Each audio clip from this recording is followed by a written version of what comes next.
In my last video, I mentioned social health. And if you're like me and this wasn't covered in your freshman health class, you need to watch this. So we all know about physical health and mental health, but social health. Well, according to the CDC, there are a couple of different dimensions to this. The first is about the number and variety of relationships. This includes different types of relationships.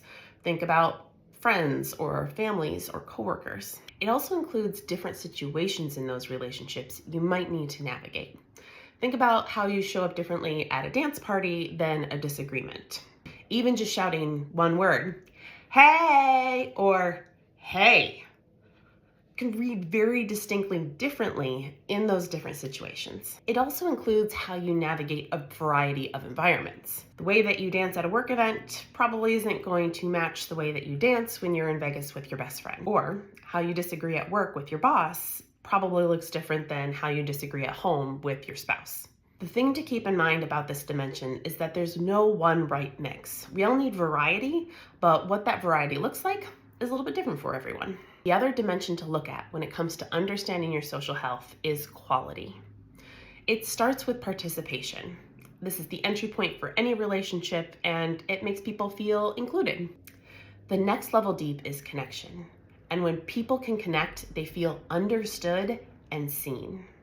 As anyone who's been on a bad first date will tell you, you can definitely participate and not connect. When quality connection happens often enough, we experience belonging, which is that feeling that we matter and that we're valued.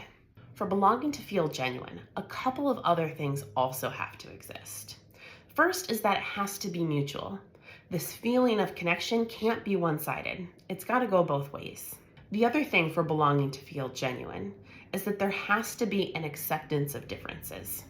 We have to feel accepted for who we really are and not some kind of fake partial version of ourselves.